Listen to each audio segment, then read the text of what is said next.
Bienvenue dans cette nouvelle lecture biblique. Aujourd'hui, nous plongeons dans Genèse chapitre 13. Voici le chapitre 13 du livre de la Genèse. Abram remonta d'Égypte vers le midi, lui, sa femme, et tout ce qui lui appartenait, et Lot avec lui. Abram était très riche en troupeaux, en argent et en or. Il dirigea ses marches du midi jusqu'à Béthel, jusqu'au lieu où était sa tente au commencement, entre Béthel et Haï, au lieu où était l'autel qu'il avait fait auparavant. Et là, Abram invoqua le nom de l'Éternel. Lot, qui voyageait avec Abram, avait aussi des brebis, des béhufs et des tentes. Et la contrée était insuffisante pour qu'ils demeurent ensemble, car leurs biens étaient si considérables qu'ils ne pouvaient demeurer ensemble. Il y eut querelle entre les bergers des troupeaux d'Abram et les bergers des troupeaux de Lot. Les Cananéens et les Phéréziens habitaient alors dans le pays. Abram dit à Lot, qu'il n'y ait point, je te prie, de dispute entre moi et toi, ni entre mes bergers et tes bergers, car nous sommes frères. Tout le pays n'est-il pas devant toi? Sépare-toi donc de moi, si tu vas à gauche, j'irai à droite, si tu vas à droite, j'irai à gauche.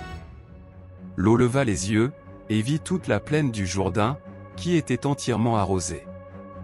Avant que l'Éternel eût détruit Sodome et Gomorrhe, c'était, jusqu'à Tsoar, comme un jardin de l'Éternel, comme le pays d'Égypte. Lot choisit pour lui toute la plaine du Jourdain, et il s'avança vers l'Orient. C'est ainsi qu'ils se séparèrent l'un de l'autre. Abram habita dans le pays de Canaan, et Lot habita dans les villes de la plaine, et dressa ses tentes jusqu'à Sodome. Les gens de Sodome étaient méchants, et de grands pécheurs contre l'Éternel. L'Éternel dit à Abram, après que Lot se fut séparé de lui, lève les yeux, et, du lieu où tu es, regarde vers le nord et le midi, vers l'Orient et l'Occident, car tout le pays que tu vois, je le donnerai à toi et à ta postérité pour toujours.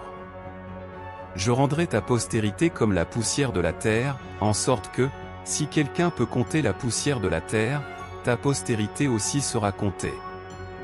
Lève-toi, parcours le pays dans sa longueur et dans sa largeur, car je te le donnerai. Abram leva ses tentes, et vint habiter parmi les chênes de Mamré, qui sont près d'Hébron. Et il bâtit là un autel à l'Éternel. Ainsi se poursuit le voyage d'Abram, un homme choisi par Dieu pour une grande destinée. Merci d'avoir suivi cette lecture, et que la paix de Dieu soit avec vous. Si cette vidéo vous a inspiré, n'oubliez pas de liker, commenter et partager pour diffuser la parole de Dieu. Abonnez-vous et activez la cloche pour ne rien manquer des prochaines lectures bibliques. Que Dieu vous bénisse abondamment et à très bientôt pour un nouveau chapitre. Étincelle livre ouvert.